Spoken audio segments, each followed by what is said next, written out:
openly to my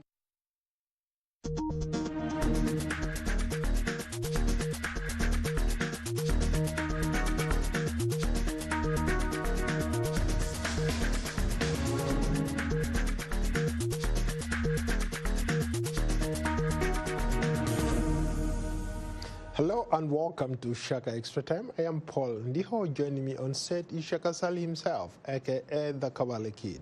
Hello, Shaka. Hello, Paul. How are you? You look exquisite. Well, I'm looking up to you, my friend. Really? Yes. Well, you seem to be doing very well. Well, I'm learning from the best, right? No, you probably, in fact, become much better because all you have to do, you know what? Is sit on my shoulders or stand on my shoulders. And once you are able to accomplish that, you know what? You will see much, much farther than I. Well said, well said. A warm welcome to you all our Facebook followers watching us live. Shaka Extra Time is a place where you talk to Shaka himself. And today we'll be talking about a wider range of issues. But I guess let's start in the southern part of Africa where they are reeling from the cyclone Idai that devastated the place, especially in Mozambique, the port city of Beira. Zimbabwe and Malawi. Shaka, your assessment so far? It looks really so bad. It looks so bad. But the good thing, frankly, is that the international community at least seems to be making a difference. We're talking about the Red Cross, Red Crescent.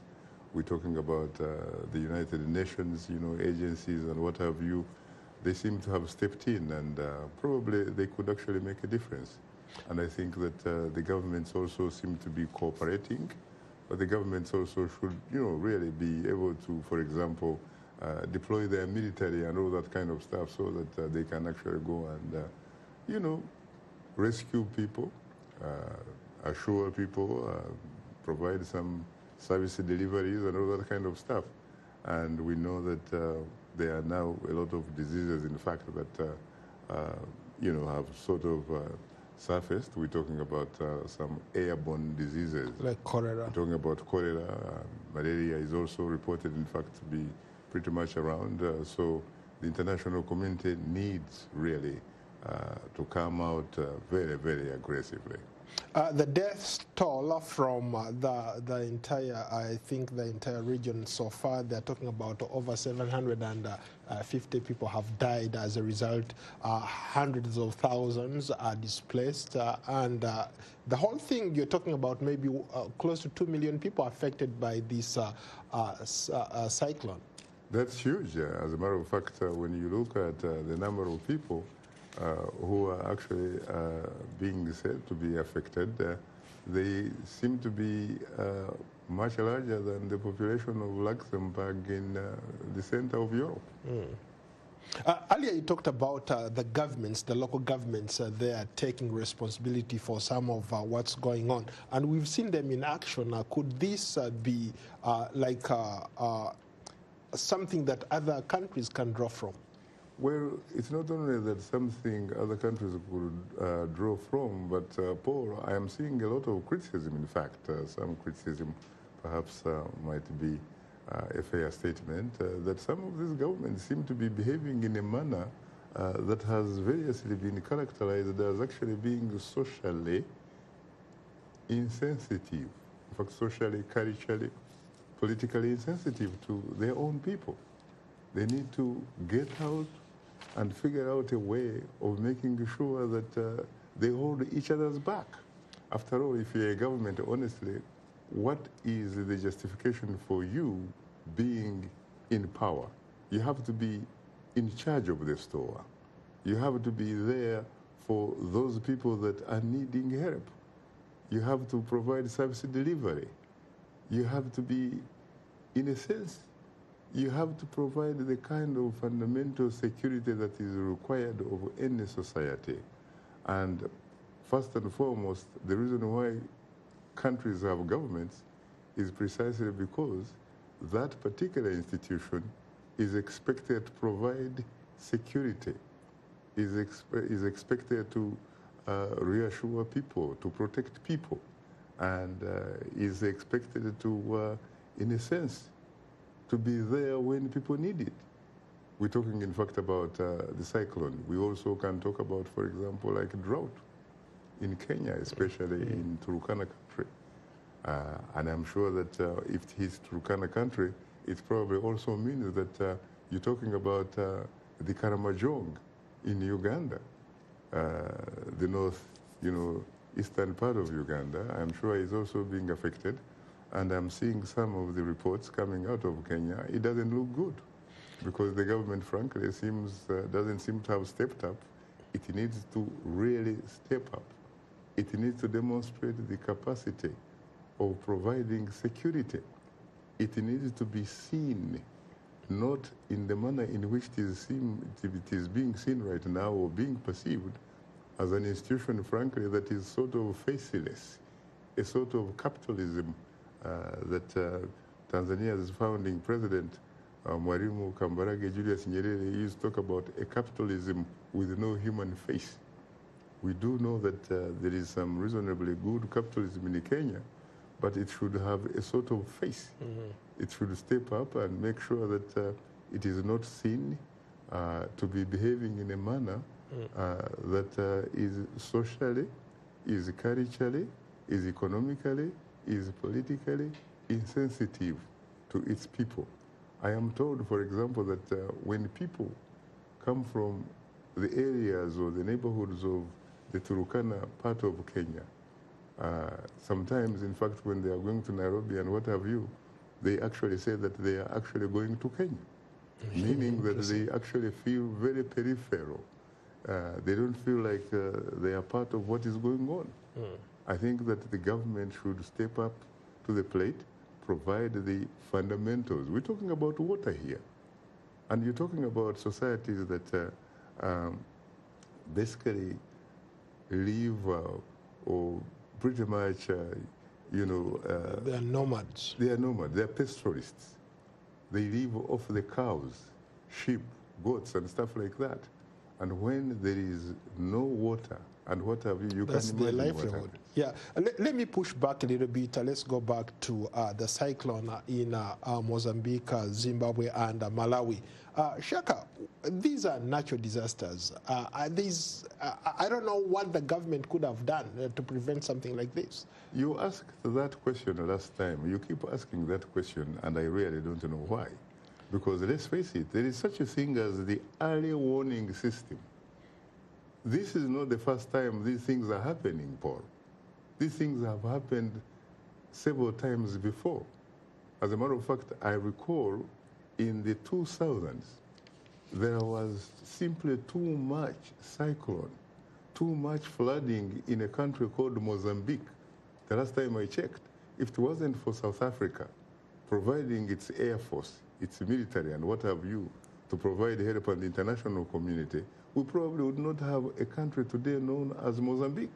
Could it be perhaps because most of the country is in the lowlands? Sometimes, of course, there are problems in lowlands, so those people need some kind of warning so that, when that event is about to happen, they can relocate from those areas and go to safer areas.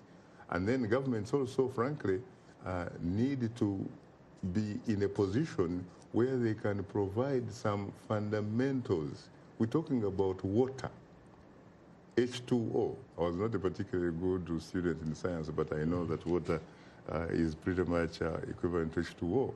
You need Chemistry, water. 101, eh? Yeah, there are basically three things that a human being needs in order to be a human being, Paul.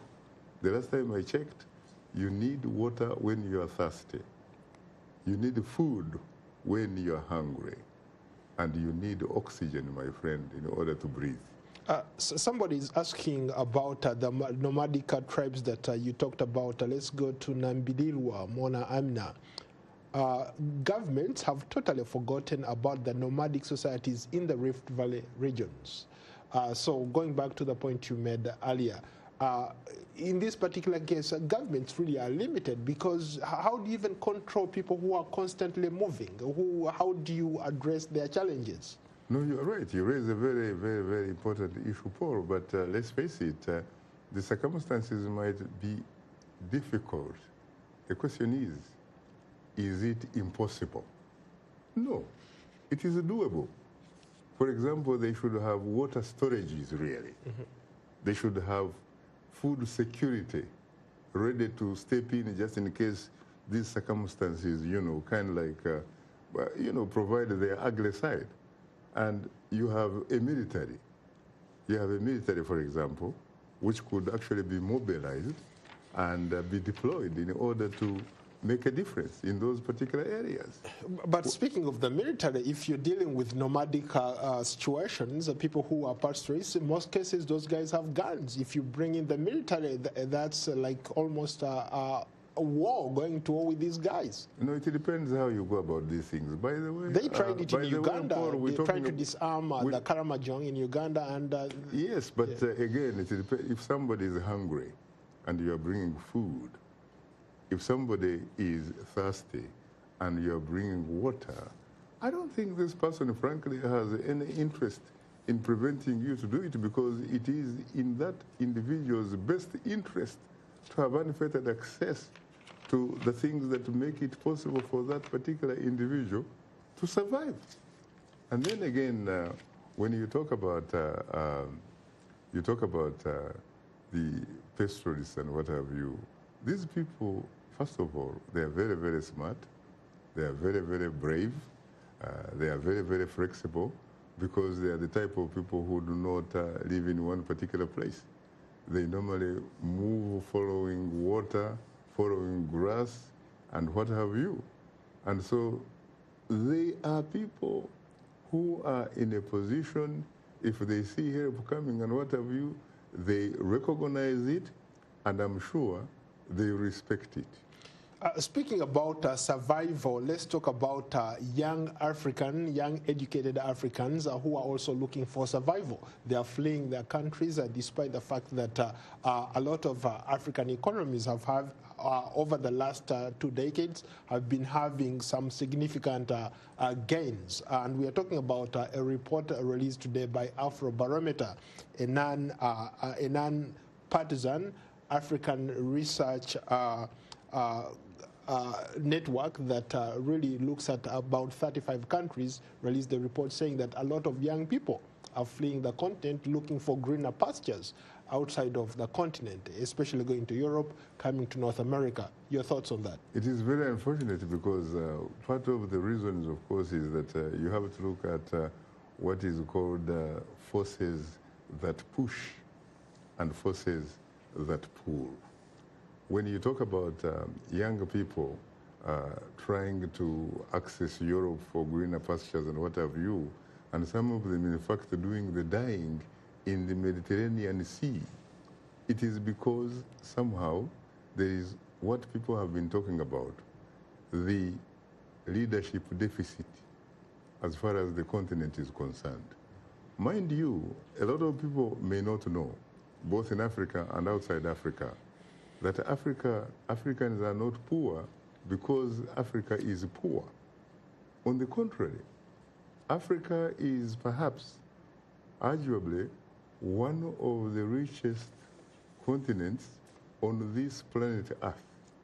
As a matter of fact, this is again where I sometimes agree with Ugandan President Yoweri Museveni, because I have heard him say in one of my earlier interviews about how Africa does probably not need aid, because in fact it is the continent that provides the aid for the most part to Europe.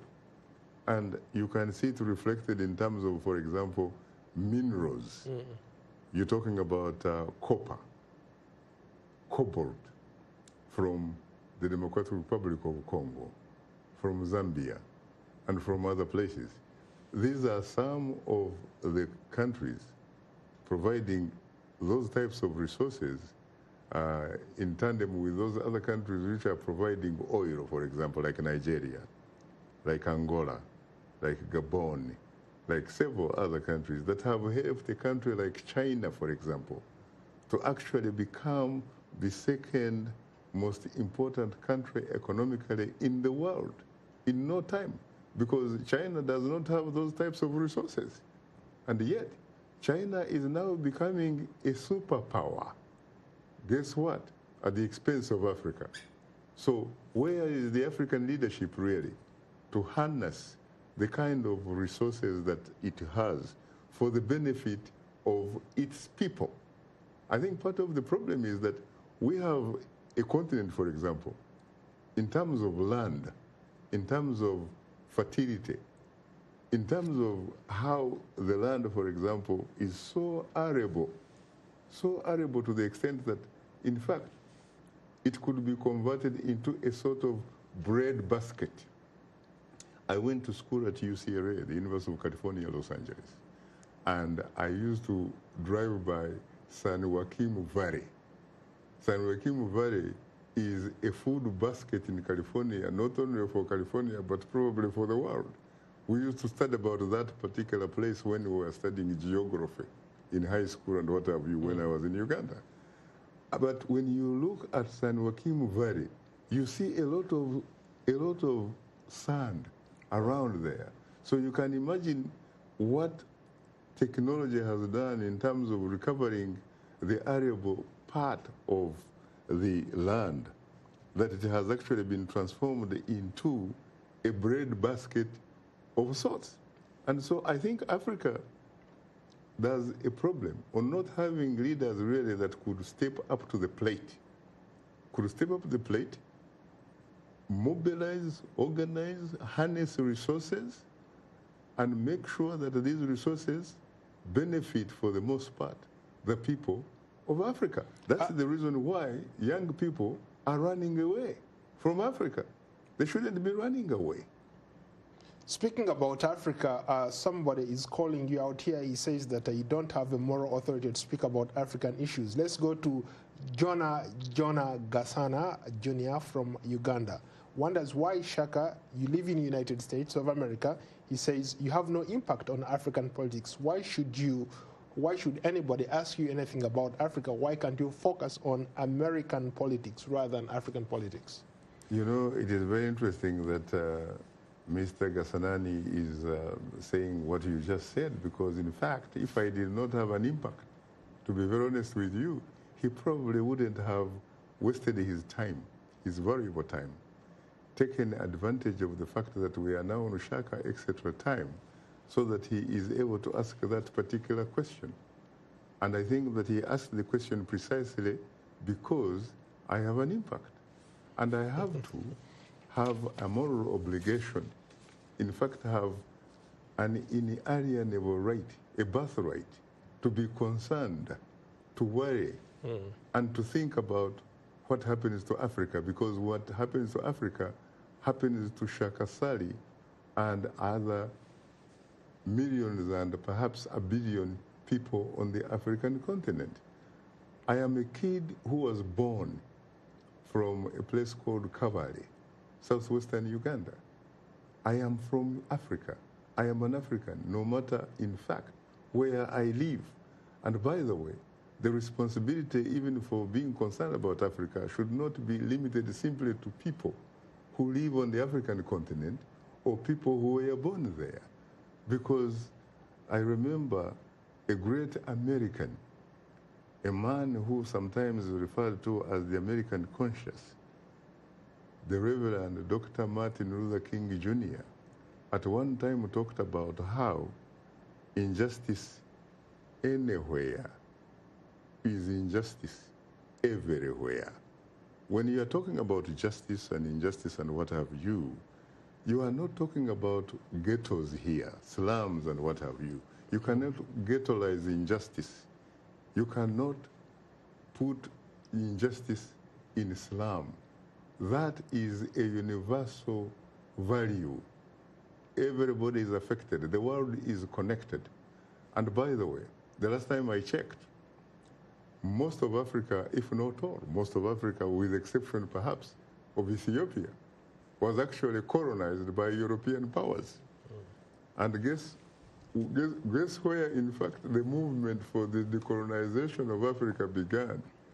It did not necessarily begin on the African continent by people like Gasanani. It actually began among the people who were Africans but in the diaspora. You're talking about a man called Marcus Garvey from Jamaica.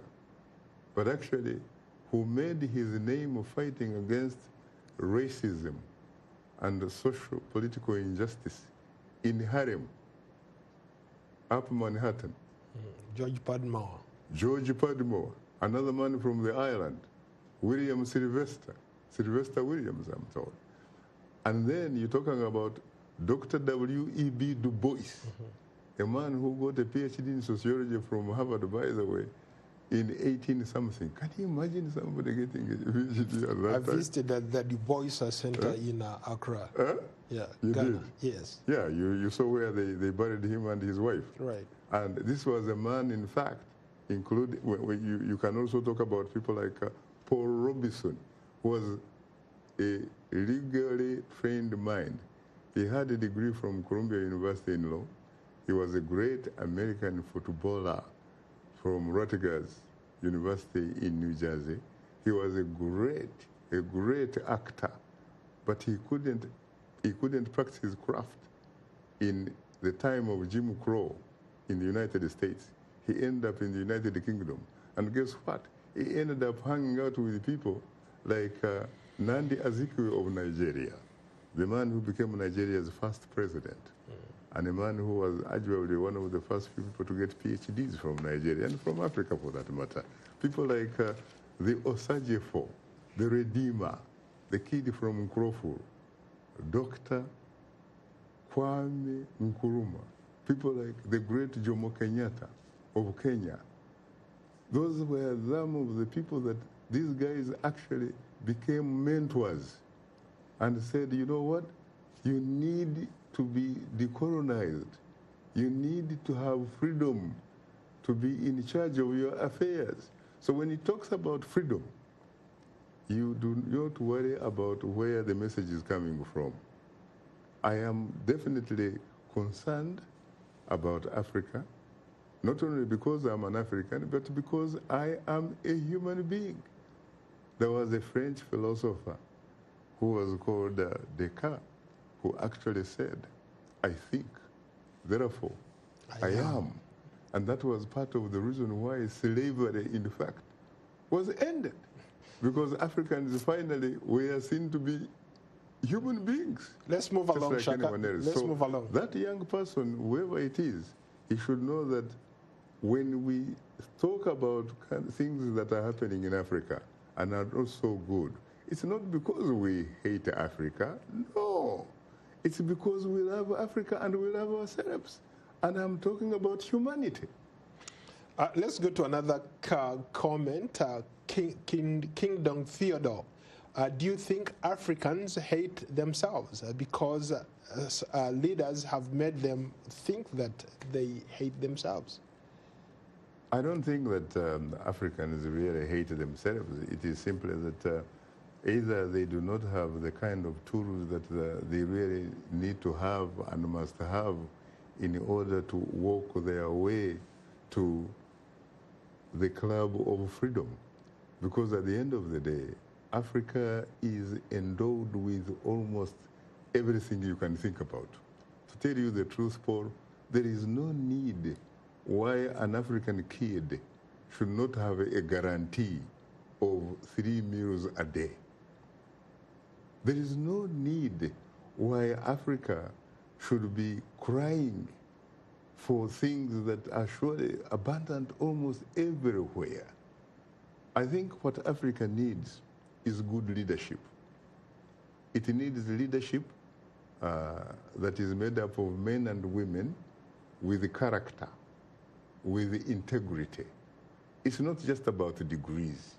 It's not just about being generals with ranks on your shoulders and what have you, and you are able to buy and drive a tank. It's not about having an air force and you fly it and what have you. It's about having the ability, having the sense of organization, mobilizing and organizing, and frankly, making sure that you are patriotic to your community, your society, not necessarily patriotic to your stomach, because we need each other. And when you think about it, when you look at traditional Africa is a very very good culture, very good society, with great values. In fact, when you talk about Africa, you're talking about extended relationships. Okay, let's move along. Let's move along. Let's go to Charles Samuni Kambambe. Do you see the current political leadership in Africa having a desire to unite as one? Well, in fact, you know, it seems to me that the founders, at least, or the people that were very much interested in that kind of idea, that kind of society, it looks like they pretty much lived at a time when, unfortunately, at that time they did not have the opportunity to do it.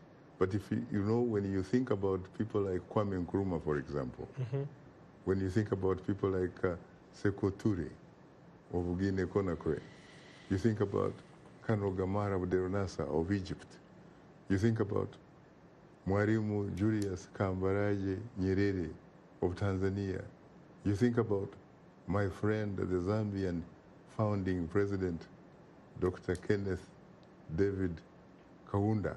These were people... How about Milton Obote of Uganda? People like Milton Obote. There's no question about it. You can't deny him that credit. Those, especially Milton Obote I, the one that became Prime Minister of Uganda on October 9th, 1962, at least up to 1971, when he was overthrown by Major General Idi Amin Dada. He had a great dream, and he was a man that was very Pan-Africanist. There's no question you could deny him that. These were people who did not have boundaries, nor did they have borders in their minds.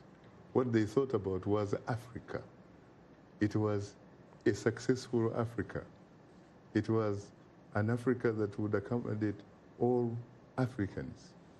And it was an Africa filled with hope. But then there were things that happened and what have you, and since then we have really had an absence of that type of leadership. Okay, you have a compliment from Madiru Baluku. You have Africa at heart. What are you talking about tomorrow in less than a minute? What are we talking about tomorrow? Yes. Tomorrow, my friend, you know what we are talking about, don't you? I mean, we have like 30 seconds. Huh? What are you talking about on Straight Talk tomorrow? Tomorrow we are looking at the cyclone, the effects of the cyclone, and things like drought and what have you, and how, for example, the international community can and in fact could come about and help the Africans to conquer those problems. Do you think so far, as what we have seen, the international community is doing its part as far as giving aid and maybe reaching out to the people in need? I think that it is trying, at least so far, but I think it could do much better. Yeah, interesting. You have a couple comments, but I don't think we have time to get to those comments. Any you like to say, keep hope alive? What should Africans look forward to? I think, first of all, of course, Africans should not get bitter because they can get better. And let us keep the African hope alive. Because you know what? The alternative, we cannot afford. It is 6 feet deep. Interesting. On that note, I thank you so much for being a great guest. I look forward to hosting you on another edition of Shaka Extra Time. Until then, so long from Washington. Thank you, sir. You're most welcome.